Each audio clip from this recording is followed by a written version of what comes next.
अच्छा जी, हम जो डेटा डिस्कस कर रहे हैं अपने प्रैक्टिकल के लिए, वो आपको फेमिलियर है कि कोई पेशेंट्स का डेटा सेट था। 10 पेशेंट थे, उनका ब्लड ग्रुप नोट किया गया, उनकी जेंडर नोट की गई, वो किस हॉस्पिटल में एडमिट थे, प्राइवेट या गवर्नमेंट में, उनका वेट का डेटा था, हाइट का डेटा था, blood pressure, high blood pressure, sugar level. और पिछले एग्जांपल में हमने ये बीएमआई की कैलकुलेशन भी जो है वो एक्चुअली परफॉर्म की थी। अच्छा जी, आज का जो टारगेट है वो ये है कि हम इस डेटा सेट को किस तरह से प्रेजेंट करेंगे, फ्रीक्वेंसी टेबल्स या डिस्ट्रीब्यूशंस के थ्रू, और फिर हम same time graphical presentation of data भी इसकी डिस्कस करेंगे। तो दो चीज़ें आज इस लेक्चर में हमने डिस्कस करनी है अपने प्रैक्टिकल में, कि किस तरह से इसकी फ्रीक्वेंसी टेबल बनाएंगे और किस तरह से हम इसका ग्राफिकल प्रेजेंटेशन ऑफ डेटा करेंगे। अगर थोड़ा सा याद हो तो हमने मैनुअली ये जो डेटा सेट था, जिसमें कुछ मेल और फीमेल का डेटा सेट था, क्वालिटेटिव डेटा सेट था, और हमने इसको एक टेबल बना के प्रेजेंट किया था लाइक दिस वन। तो मिनी टैप में अगर हमने अपना प्रैक्टिकल परफॉर्म करना हो और ये जो डेटा सेट हमारे पास है, देखना हो कि कितने लोगों के क्या क्या ब्लड ग्रुप्स हैं, कितने इस डेटा सेट में मेल फीमेल हैं, और कितने जो हैं वो गवर्नमेंट या प्राइवेट हॉस्पिटल में वो पेशेंट जो हैं वो एडमिट हैं, तो उनका हम किस तरह से फ्रीक्वेंसी टेबल जो है वो बना सकेंगे। अब कुछ इसके रेलिवेंट क्वेश्चन हैं। Construct a frequency table for the blood type, gender and hospital type and answer the following question.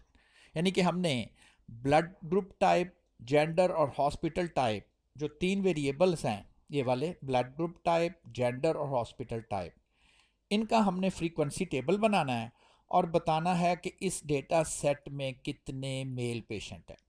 अब ये जो मेल और फीमेल की जो इन्फॉर्मेशन है, ये इस वेरिएबल में ही आपको मिल सकती है।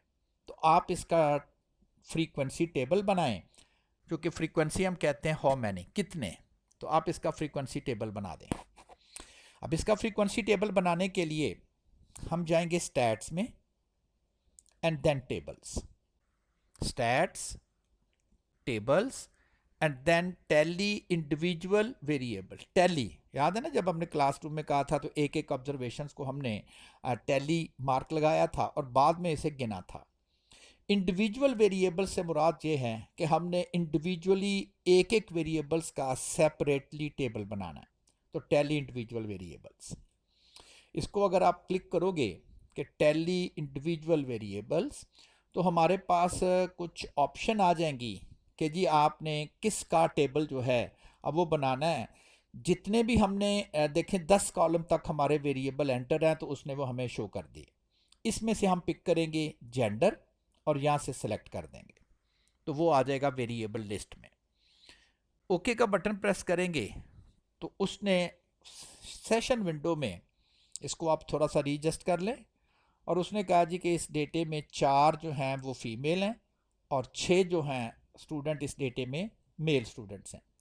आल्दो ये बड़ा स्मॉल सा डेटा सेट है, अगर लेंथी भी हो, 200, 250, 400 रीडिंग हो, तो हम इसी ऑप्शन को यूज़ करेंगे एंड देन टेबल जनरेट करेंगे। स्टैट्स में गए, टेबल्स, टैली इंडिविजुअल्स, यहाँ पर सारी लिस्ट है, और जिसका आपने कंस्ट्रक्ट करना है वही आप लोग बना देंगे, और जेंडर का टेबल जो है वो आपके पास जनरेट हो जाएगा।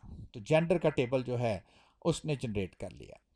नेविगेटर में जो जो आउटपुट आती जाएगी वो नेविगेटर में अलग-अलग से वो प्लेस करता जाएगा। अब जरा नेक्स्ट पूछते हैं, what percentage of patient has an A positive blood group. अब उसकी जो इंफॉर्मेशन है वो ब्लड ग्रुप वेरिएबल में है, इसका टेबल बना देते हैं। टेबल टैली इंडिविजुअल, इसको आप डिलीट कर देंगे। अगर ये सिलेक्टेड है ब्लू कलर से डिलीट का बटन प्रेस करोगे, और अब आपको ब्लड ग्रुप वाला वेरिएबल इस में लेकर आना है। 4 का ए पॉजिटिव ब्लड ग्रुप है, 3 का बी पॉजिटिव है, 2 का ओ नेगेटिव है, और एक स्टूडेंट जो है उसका ब्लड ग्रुप जो है वो ओ पॉजिटिव है। तो क्या हमारा प्रॉब्लम ड्रेस हो गया है? How many patients are admitted in, sorry, A positive, लेकिन उसने तो यहाँ परसेंटेज फॉर्म पूछी हुई है, उसने कहा परसेंटेज में बताओ, और ये आपको परसेंटेज नहीं बता रहा, ठीक है ना। यहाँ उसने पूछा था परसेंटेज, किसकी परसेंटेज, जिनका ब्लड ग्रुप ए पॉजिटिव हो, लेकिन यहाँ वो परसेंटेज नहीं बता रहा, यहाँ तो वो काउंट बता रहा है, तो परसेंटेज कैसे। उसी ऑप्शंस पे जाएंगे और नीचे देखें परसेंटेज आ रही है। क्यूमुलेटिव काउंट, क्यूमुलेटिव फ्रीक्वेंसी को कहते हैं, काउंट फ्रीक्वेंसी को कहते हैं, cumulative percentages, cumulative frequencies. 4 student का ए ग्रुप पॉजिटिव है, 3 का बी है, और परसेंटेज में वो 40% बनता है, 4 divided by 10 multiply by 100। Cumulative count, ये क्यूमुलेटिव फ्रीक्वेंसी को बोल रहे हैं। 4 एज इट इज आ जाएगा, फिर 4 में ये 3 प्रेस करेंगे 7 आ जाएगा, 7 में 2 प्रेस करेंगे 9 आ जाएगा, और 9 में 1 प्रेस करेंगे तो 10 आ जाएगा। एंड सिमिलरली क्यूमुलेटिव फ्रीक्वेंसी भी एज इट इज आ जाएगी। अच्छा, ये जो टेबल है, इसको अगर आप यहां से एक दफा इसे क्लिक करेंगे और देन इसे ड्रॉप डाउन करोगे, तो वो आपसे पूछ रहा है कि ये जो टेबल है, इसको क्या आपने माइक्रोसॉफ्ट वर्ड में लेके जाना है, पावर पॉइंट में लेके जाना है, या मिनी टैब की ही एक रिपोर्ट बन रही होती है, वो जो जो चीज़ें आपको चाहिए आप उसको रिपोर्ट में सेंड कर देते हो। चले, मैं ऐसे कहता हूँ कि मिनी टैब की एक रिपोर्ट हम बना रहे हैं, ये टेबल मुझे वहाँ पर चाहिए, मैं उसे रिपोर्ट में सेंड कर देता हूँ। तो ये एक रिपोर्ट आ गई है अनटाइटल, इसके आप उसको दे सकते हो, कोई नाम दे सकते हो, माई रिपोर्ट। मुझे ये चाहिए था, मैंने इसको क्लिक किया और उसको मैंने रिपोर्ट में सेंड कर दिया। ये रिजल्ट आपको स्क्रीन पे देंगे, देखिए रिपोर्ट में नहीं है, और ये जो है वो रिपोर्ट में एक रिजल्ट सेंड हो गया आपका। फर्स्ट करें, जो पहला रिजल्ट बनाया था वो भी आपने रिपोर्ट में ही सेंड करना है, ठीक, उसको भी रिपोर्ट में सेंड करना है, सेंड टू रिपोर्ट। अब देखें रिपोर्ट में वो कह रहा है कि ये जो एग्जिस्टिंग रिपोर्ट आपने खोली हुई है उसी में सेंड करना, जी बिल्कुल उसी में सेंड करना है, ठीक। तो उसी में उसने भी ये जो रिपोर्ट है उसी में उसने सेंड कर दिया। देखें, पहले मैंने ये टेबल सेंड किया था अपनी रिपोर्ट में, और अब ये टेबल आ गया। तो आप इस टेबल को एक ही रिपोर्ट में जो है वो सेंड कर सकते हो, और अगर आपको यहाँ से डिलीट करना है तो आप डिलीट भी कर सकते हो। जो भी ऑप्शन है वो आप लोग यहाँ पर आप ले सकते हैं। तो एक रिपोर्ट भी तैयार होती जा रही है, जो इन्फॉर्मेशन एक्चुअली मुझे चाहिए थी वो इन्फॉर्मेशन मैं अपनी इस रिपोर्ट में भी जो है वो सेंड करता जा रहा हूँ, उस इन्फॉर्मेशन को मैं इस रिपोर्ट में जो है वो सेंड करता जा रहा हूँ। अच्छा जी, नेक्स्ट कैलकुलेशन मुझे करनी थी, how many patients are admitted in government hospital, again type of hospital. अब ऐसा नहीं है कि हमें एक एक करके सारी इन वेरिएबल्स को बनाना है, आप ऐसा भी कर सकते हो कि मुझे जेंडर का डेटा भी चाहिए, हॉस्पिटल टाइप भी चाहिए, ब्लड ग्रुप का भी चाहिए, और एक ही दफ़ा आप तीनों एक ही टेबल में ले सकते हैं। पहला पोर्शन देखें, यहाँ तक जो है वो जेंडर का आ गया 4 कॉलम, फिर हॉस्पिटल टाइप, गवर्नमेंट हॉस्पिटल में 5 पेशेंट हैं, प्राइवेट हॉस्पिटल में भी, और ये उसके 4 कॉलम, और फिर ब्लड ग्रुप की 4 कॉलम। अगेन आप कहें जी ये भी हमें रिक्वायर है, तो इसे रिपोर्ट में सेंड कर दें, सेंड टू रिपोर्ट। जो आपके पास चल रही है खुली हुई है रिपोर्ट, उसी में ये सेंड हो गया, चेक कर लें, ये टेबल भी उधर आ गया। तो 3 टेबल आपने रिपोर्ट में सेंड किए हुए थे, ये तीनों के तीनों टेबल जो हैं वो आपको आपकी रिपोर्ट में जो है वो मिल जाएंगे। ये तो था कि किस तरह से आपने एक एक वेरिएबल का फ्रीक्वेंसी टेबल जो है वो कंस्ट्रक्ट करना। ये आप ऑलरेडी पिछली जो स्लाइड्स हैं लेक्चर है उसमें आप देख चुके हो कि किस तरह से हमने इसकी ग्रुपिंग करनी है। अच्छा, इसको आप ग्रुप बनाते हैं। लाइक उसने कहा है कि जिस पेशेंट का बीएमआई 18.5 से कम हो, आपने उसे एक वेट ग्रुप बना देना है कि ये अंडर वेट, अपने एज, अपने वेट और हाइट के लिहाज से इनका बीएमआई कम है तो ये अंडर वेट है। ये वर्ल्ड हेल्थ ऑर्गेनाइजेशन ने ये कुछ कट पॉइंट्स डिफाइन किए हुए हैं। फिर 18.5 से 25 तक का जिनका बीएमआई है उनका वेट नॉर्मल है, और जो 25 से 30 तक बीएमआई है वो ओवरवेट है। और अगर उनका वेट जो है ओवरवेट है, और अगर उनका जो वेट है वो बीएमआई 30 से भी ज़्यादा है तो आप उसे कह सकते हो कि वो ओबीस हैं। इसका मतलब है कि ये कट पॉइंट्स आपको पहले से अवेलेबल है, कट पॉइंट्स पहले से ही अवेलेबल हैं, और हमने अब इन कट पॉइंट्स के थ्रू 4 क्लासेस बनानी है, 1 2 3 4। लेकिन कट पॉइंट्स अवेलेबल हैं, आपको खुद नहीं डिसाइड करना, आपको प्रोवाइड किए गए हैं। अब इसको आपने कैसे चेंज करना है कि 4 ग्रुप्स बनाने हैं और बीएमआई। पहला ग्रुप आपने बनाना है वो तमाम जिनका बीएमआई 18.5 से कम हो, उसको आपने अंडर वेट ग्रुप में चेंज करना है। आप ऐसा समझ लें कि ये आपके पास नमेरिक्स हैं और आपने इनको कन्वर्ट करना है टेक्स्ट कोड्स में। कोड कह सकता हूं ना, टेक्स्ट कोड्स। नमेरिक वैल्यूज हैं, इनकी टेक्स्ट वैल्यू बनानी है। लेकिन जो जो पहली नमेरिक वैल्यू है वो कोई एक नमेरिक नहीं है, वो तो बहुत सारी हैं। जैसे आप समझ लें जिनका भी बीएमआई 0 से लेके 18.5 तक आएगा वो नमेरिक वैल्यूज हैं, उनको चेंज करके अंडर वेट उस ग्रुप को डिक्लेयर कर दे, और फिर 18.5 से 25 तक को नॉर्मल वेट ग्रुप डिक्लेयर कर दे, 25 से 30 को ओवर वेट ग्रुप डिक्लेयर कर दे। हमने इनका कोड चेंज करना है, ये न्यूमेरिक कोड्स हैं, हमने इनके आगे under weight, over weight, normal weight यहां प्लेस करवाना है। जाएंगे डेटा में, रीकोड में, इस वक्त ये न्यूमेरिक हैं और मैंने इनको टेक्स्ट में चेंज करवाना है। न्यूमेरिक है ना, 24, 27, 21 न्यूमेरिक्स हैं, टेक्स्ट में चेंज करवाना है। वो कहता है recode values in the following columns. किसकी वैल्यू को आप रीकोड करना चाहते हैं? बीएमआई वैल्यूज को रीकोड करना चाहते हैं। कहता है कि आपने इनकी वैल्यूज को रीकोड करना है। क्या वो वैल्यू कोई सिंगल है जिसको रिकॉर्ड करना है या पूरी एक रेंज बनती है? तो हम तो कह रहे हैं कि 0 से लेके 18.5 तक, तो ये एक पूरी की पूरी रेंज ऑफ वैल्यूज बनती है, कोई सिंगल वैल्यूज नहीं है। तो हम लफ्ज़ लिख देंगे रेंज ऑफ वैल्यूज। उसने कहा जी कहाँ से स्टार्ट करना है, तो पहला ग्रुप 0 से लेके और 18.5 तक हमने जाना है, 18.5 तक जाना है। और इसकी जो रिकॉर्ड वैल्यू है वो लिखनी है आपने under weight, record value under weight. अगर मैं इसको एड्रेस करूं पॉइंट को, ये 0 से ले लेना आप ऐसा समझ लें कि ये ऐसे लिखा हुआ है 0 से लेके और मैं ऐसे अप टू 18.5, ठीक, 18.5।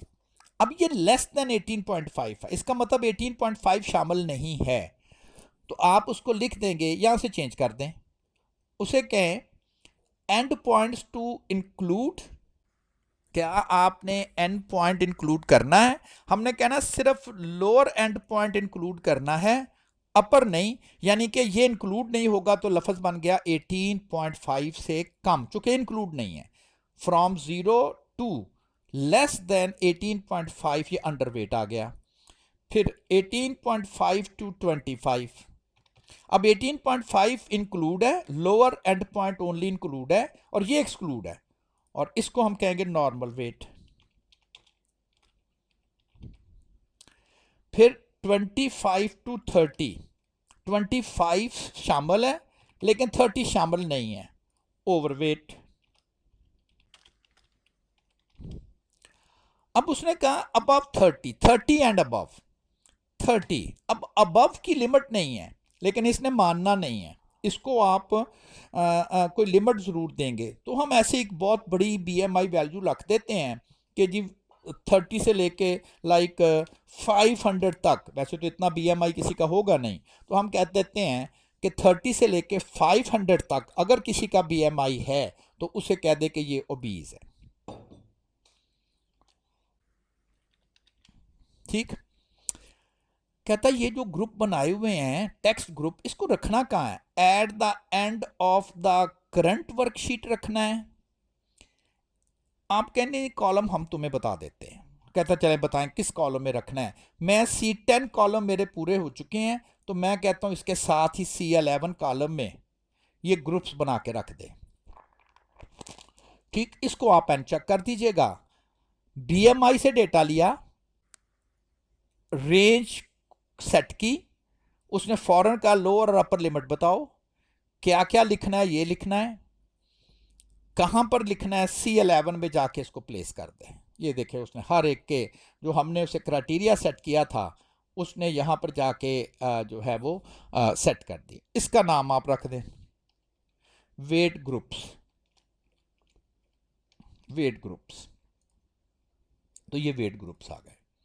अब इसको भी चेक करना हो कितने इसमें पेशेंट नॉर्मल वेट के साथ है, कितने का ओवर वेट है, तो फ्रीक्वेंसी टेबल बना दें। Stats tables tally individual value और वेट ग्रुप का टेबल। एक अंडर वेट है, 3 के वेट नॉर्मल है, 3 ओवर वेट है और 3 ओबीस भी हैं। ठीक है ना, परसेंटेज भी आ गई, काउंट भी आ गई और क्यूमुलेटिव परसेंटेज भी। ये वो ग्रुपिंग हमने बनाई जिसमें हमें स्टार्ट और एंड वैल्यूज खुद पता थी कि क्या क्या हमने स्टार्ट और एंड वैल्यू जो है वो बनाने हैं। ठीक, तो ग्रुपिंग कर दी। ये भी आपने अटेम्प्ट करना है, ये भी ऐसे ही है, स्टार्ट एंड वैल्यूज। ये शुगर लेवल है, कहता है शुगर लेवल के भी 3 ग्रुप बना दें। जिनका शुगर लेवल लेस देन 80 है वो लो शुगर ग्रुप में कर दो, 80 to 140 का दो नॉर्मल, और एक 40 से हाई जो है वो आप कह दो कि इनका शुगर लेवल जो है वो हाई में चले गया। लेकिन जो प्रॉब्लम 6 है ये वाला, construct the frequency table for wait groups. अब वेट ग्रुप्स डिफाइन नहीं है, ये डिफाइन नहीं है कि कितने बनाने हैं और कहां से कहां तक वेट ग्रुप जो है वो आपने बनाना है।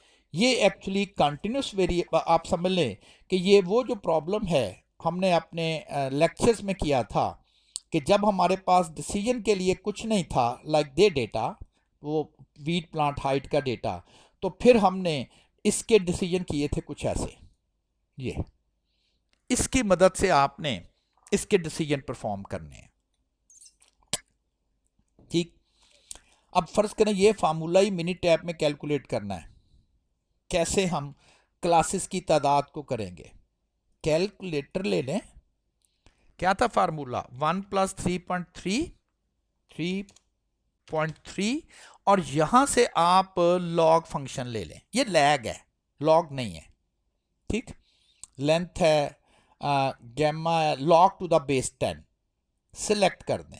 कहता किसका लॉग लेना है? हमने तो लॉग लेना है वैल्यू का। ठीक, इसके लिए मिनी टैब के पास एक कैलकुलेशन है जिसे वो कहता है काउंट, गिनो। मैं सी प्रेस करूंगा तो वो मुझे कह देगा मेरे पास सी के साथ ये वाली सारी चीज़ें अवेलेबल है। सीलिंग है, इसमें काउंट फंक्शन भी होता है, करंट टाइम है। चले मैं खुद इसको लिख देता हूं काउंट। कहता किसको काउंट करो? मैं उसे कहता हूं कि जो तुम्हारे पास ये सेल है, सॉरी वेट वाला C5, उसमें वैल्यू को गिन लो। ठीक, और वो वैल्यू गिन के इधर रखो, फिर उसका लॉग लो, 1.13 से मल्टीप्लाई करो, 1 ऐड करो। अब कहता मैं रिजल्ट किस में स्टोर करूं? हाँ, रिजल्ट भी तो स्टोर करना है ना, उसे रिजल्ट भी स्टोर करना है। अब रिजल्ट स्टोर करने के लिए हमारे पास कोई एक वेरिएबल होना चाहिए के। ठीक, के, ये के वेरिएबल जो है उसमें जाके इसका रिजल्ट स्टोर हो जाएगा। ठीक है, यहां पर ना एक्चुअली मल्टीप्लिकेशन सिंबल आना था, अब उसने स्टोर कर लिया इसको। तो इसमें अब आपके पास के में वो वैल्यू स्टोर हो चुकी है। अब उसको देखना है कि के में क्या रिजल्ट था। डेटा, डिस्प्ले डेटा, देखें के में वैल्यू स्टोर है। आप इसे सिलेक्ट कर दो, ये के का आंसर आ गया 4.3। और याद है हम इसे क्या था, जैसे हमने इसमें लिया था आंसर आया था 5 पॉइंट, तो मैंने कहा था राउंड अप करके 6 क्लासेस बनाओ, ठीक। तो यहाँ पर भी ये 4.3 है, तो इसका मतलब है आप इसे राउंड अप करके कहेंगे कि जी 5 इसकी क्लासेस जो हैं वो हमें बनानी है, 5 क्लासेस इसकी बनानी है। इसके बाद हमें चाहिए था डेटे की रेंज कैलकुलेट करना। मैं अब इसको दोबारा एक फार्मूला लिखता हूं कि हम डेटा की रेंज कैलकुलेट कर देंगे। देखें ये खुद ही आंसर आ गया रेंज का। कहता किसकी कैलकुलेट करनी है, C5 सेल की। उस रिजल्ट को K2 में स्टोर करवा दो, वो कैलकुलेट कर देगा। डेटे में जाएं, डिस्प्ले डेटा, K2, 44 की रेंज बनती है इसकी, ठीक। तो 44 की रेंज, जैसे इसमें थी ना रेंज 25 की, तो ये 44 की। अच्छा, अगला स्टेप ये था कि जो आंसर रेंज का आ रहा है इसे आपने नंबर ऑफ क्लासेस से डिवाइड कर देना है। अब रेंज का जो आंसर आ रहा है वो K2 में स्टोर है, ऑलरेडी स्टोर है। आप एक दोबारा कैलकुलेशन कर दो, आप उसे कहो कि K2 में रिजल्ट स्टोर है, इसे डिवाइड कर दो। अब वो जो है ना क्लासेस, अगर आपने K1 रख दिया तो उसने उसको 4.12 लेना ना, जबकि आपने इसे 5 रखना है। डिसाइड कर लेते ना, राउंड अप कर देना है। और इसको आपने K3 में स्टोर करवा देना है। K3 में स्टोर हो गया। दोबारा डेटा देखते हैं हम, display data K3, sorry K3 8। आप इसे राउंड कर ले सकते हैं, बल्कि कुछ लोग तो ये कहते हैं कि आप ना नियरेस्ट 10 में चल जाया करें। ये वैसे तो ये राउंड में 9 बनती है ना क्लास इंटरवल, कोई बात नहीं, थोड़ी बड़ी क्लास हो जाएगी। तो नियरेस्ट 10 में, नियरेस्ट 10 में आपने अपनी क्लास बना लेनी। तो इसका मतलब 5 क्लासेस बनानी है, और हर क्लास की जो लेंथ है, क्लास इंटरवल है ये वाला, इधर 5 का इंटरवल आ रहा था और उधर जो है वो 10 का इंटरवल आ रहा है। अब हमें देखना है कि डेटे की मिनिमम वैल्यू क्या है, ताकि उधर स्टार्ट लेना ना हमने, तो इधर से ही फंक्शन ले लेंगे मिन का, मैक्सिमम, और ये मीन और मीडियन मिनिमम। मिन का फंक्शन है C5 सेल में मिन कौन है, और C4 में रख दें, डिस्प्ले करवा दें। देखें C4 में क्या आ चुका है, ये C4 है, K4 sorry K4। 54 is the minimum value in the data, just below the minimum value in the data। ऐसे ही है ना। तो इसको भी बाज़ औक़ात लोग कहते हैं कि राउंड फिगर में लिया करें, यानी कि 50 से स्टार्ट कर लें, 10 का इंटरवल बना लें, तो 50 से 60, 60 से 70, 70 से 80, 80 से 90 एंड सो ऑन। तो इसमें आपने क्लासेस जो हैं वो इस फार्मूले से डिटरमिन करनी है और ख़ुद अटेम्प्ट करना है इस क्वेश्चन को। Construct the frequency table for the weight. यहाँ वेट ग्रुप डिसाइडेड है, वहाँ वेट ग्रुप लेवल डिसाइडेड है, यहाँ सारा डिसीजन आपको खुद परफॉर्म करना है, तो ये आपने खुद अटेम्प्ट करना है। अच्छा जी, नेक्स्ट है represents the blood group, hospital type, gender, sugar group अभी हमने बनाए नहीं है इसलिए मैं नहीं बनाऊंगा, वेट ग्रुप हमने बना लिए with the help of a simple bar and the pie chart graphically। वो तो ग्राफ चार्ट हमने पढ़े थे, सिंपल बार चार्ट से आपने इनको कंस्ट्रक्ट करना है। तो हम मिनी टैब में शिफ्ट होते हैं और सारे ग्राफ यहाँ अवेलेबल है, और हमें जाना है बार चार्ट्स में। बार चार्ट्स पहला ही सिंपल बार चार्ट है, ऊपर से कोई चीज़ आपने चेंज नहीं करनी, सिंपल बार चार्ट ओके कर दें। कहता किसका आपने सिंपल बार चार्ट बनाना है, हमने फ़र्ज़ करें ब्लड ग्रुप का बनाना है, जेंडर का बनाना है, हॉस्पिटल का बनाना है, और वेट ग्रुप्स बनाने हैं। अलग-अलग बनाएगा ये, प्रोसेसिंग कर रहा है, इसका मतलब वो ग्राफ जनरेट कर रहा है। थोड़ा टाइम लगेगा, चूँकि इसको हमने 4-5 ग्राफ जो हैं वो जनरेट करने के लिए कहे थे, तो उसने ये अगर मैं इसको थोड़ा सा एक्सपेंड करूं, ये देखें, ये एक बन गया ब्लड ग्रुप का ग्राफिकली, सेकंड जेंडर का, third hospital type, next weight group. 4 graph मैंने उससे जनरेट करने के लिए कहे थे। और अगेन आप कहते हो जी ये ग्राफ है तो आप उसे सेंड टू रिपोर्ट कर दो, ये ग्राफ चले जाएगा।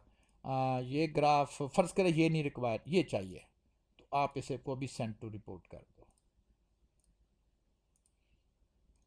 और एक ये ग्राफ चाहिए।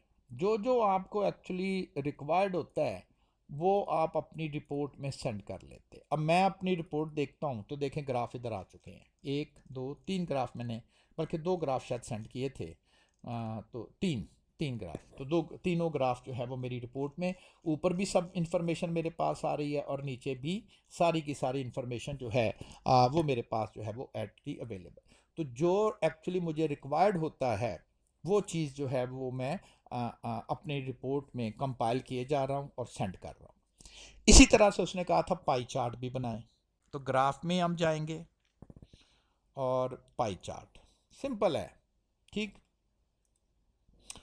ब्लड ग्रुप का अलहदा, जेंडर का अलहदा, हॉस्पिटल टाइप अलहदा और वेट ग्रुप्स का अलहदा, अलहदा अलहदा पाई चार्ट्स। एक ही अगर आप रखेंगे ना तो वो एक में ही ये चारों चार्ट आपको दे रहा है, आपकी स्पेस बच जाएगी ना। चारों चार्ट्स जो हैं वो एक में ही वो प्रेजेंट कर रहा है। अच्छा, इधर से आप आप कहते हो जी दोबारा बनाते हैं, और एक आल दो 4 है और एक ही पेज पर आ गए। बाजुकात हम चाहते हैं एक पेज पर आए और बाजुकात हम अलहदा अलहदा आए, तो आप जाएंगे फिर मल्टीपल ग्राफ में।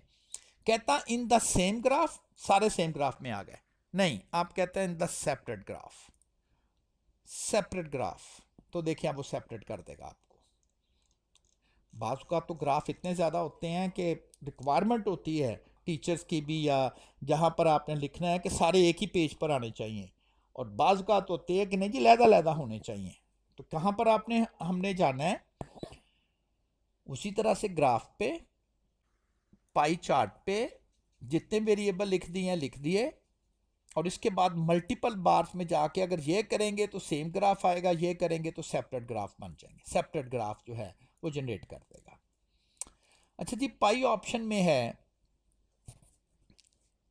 कि इंक्रीजिंग वॉल्यूम। अब देखिएगा करेगा क्या वो, अगर मैं इसे क्लिक करता हूं तो सबसे बड़ा जो है वो सेपरेट, फिर उससे बड़ा, फिर उससे बड़ा, और फिर सबसे छोटा, तो वो एक तरतीब के साथ इनको जो है वो स्केच कर देगा। अच्छा, ये जो ऑप्शंस होती है ना, इनको आप खुद थोड़ा सा अटेम्प्ट करते हैं कि अच्छा ये क्या करेगा। लेबल, टाइटल, अभी टाइटल नहीं दिए मैंने, मैं ऊपर लिख देता हूं पाई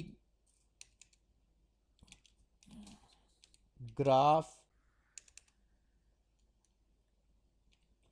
ऑफ डिफरेंट वेरिएबल्स। पहले इसके टाइटल में कुछ नहीं आ रहा था, अब ये आएगा। सब टाइटल भी दे सकते हैं, फुट नोट भी, ये हमने खुद देखना है कि सब टाइटल लिखूंगा तो क्या आएगा, फुट नोट लिखूंगा तो क्या आएगा, ठीक है ना। स्लाइस लेबल, कैटेगरी नेम्स, देखते हैं स्लाइस लेबल कैटेगरी नेम से क्या मुराद। अब ये आना शुरू हो गया, ये देखें पहले नहीं आ रहे थे, साथ वो भी अब आएंगे। पहला जो हमने ग्राफ बनाया था उसमें नहीं आ रहे थे, लेकिन लास्ट जो बनाया था जिसमें कैटेगरी नेम आ रहे थे, तो देखिए अब वो कैटेगरीज के नेम भी साथ जो है वो प्लेस करेगा। अब आप चाहते हैं कि हाँ ये ठीक है, पहले वाला ठीक नहीं था, इसे इस रिपोर्ट में सेंड कर लें और आपकी रिपोर्ट जो है वो प्रिपेयर होती जाएगी।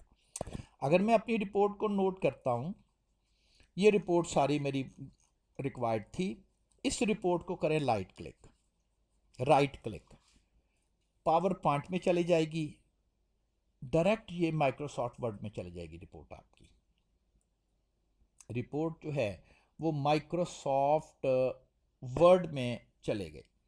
अच्छा, अगर आपके पास कोई वर्ड की फाइल ऑलरेडी ओपन हो, अगर आपके पास वर्ड की फाइल ओपन हो, तो वर्ड में अगर नहीं ओपन तो उसने खुद ओपन करनी है। तो ये देखें मेरे पास ना एक्चुअली एक फ़ाइल ओपन थी, वो जो आपसे मैं एक्सरसाइज कर रहा था, जहाँ पर कर्सल इस वक्त खड़ी थी, यहीं पर खड़ी थी ना कर्सल, तो उसने देखें उसके साथ ही 1 2 3 टेबल दिए और फिर मैंने कोई 4 5 ग्राफ सेंड किए थे, तो वो ग्राफ के वो सेंड हो गए। तो जहाँ अगर तो आपकी MS वर्ड फाइल ओपन नहीं है तो ये खुद ही ओपन करेगा, आपने नहीं करनी। और अगर कोई ओपन है तो बी केयरफुल, इसने उसको उसी में सेंड कर देना है। बाज़ औक़ात लोग कहते हैं जी कि हमने जहाँ पर ये रिपोर्ट लेकर आनी है MS वर्ड में, वहाँ पर हम खोल लेते हैं और कर्सर को वहीं पर ब्लिंक करते हैं ताकि वो रिपोर्ट इसी जगह पर सेंड हो जाए, तो वो भी आप इसी जगह पर भी एग्जैक्टली जो है वो सेंड हो सकती है। ठीक, तो हमने एक प्रैक्टिकल कंप्लीट किया है जिसमें मुख्तलफ क्वेश्चन हमसे पूछे हुए थे कि आप इसको ग्राफिकली प्रेजेंट करें और टेबल्स के थ्रू प्रेजेंट करें। तो ये 8 पार्ट इसके कंप्लीट कर लिए हमने कि किस तरह से आपने सिंगल वेरिएबल्स के फ्रीक्वेंसी टेबल्स बनाने हैं और किस तरह से आपने इन सिंगल वेरिएबल्स के जो ग्राफ हैं, क्योंकि ये सिंगल वेरिएबल है, सिंपल बार चार्ट बनेंगे और पाई डायग्राम जो है वो आपको क्लियर होगी। तो होप सो कि आपको ये चीज़ क्लियर होगी। अब आपने इसको प्रैक्टिस के तौर पे अपना जो है वो प्रैक्टिकल परफॉर्म करना है, तो आप इसको कंप्लीट कर लेंगे। Thank you.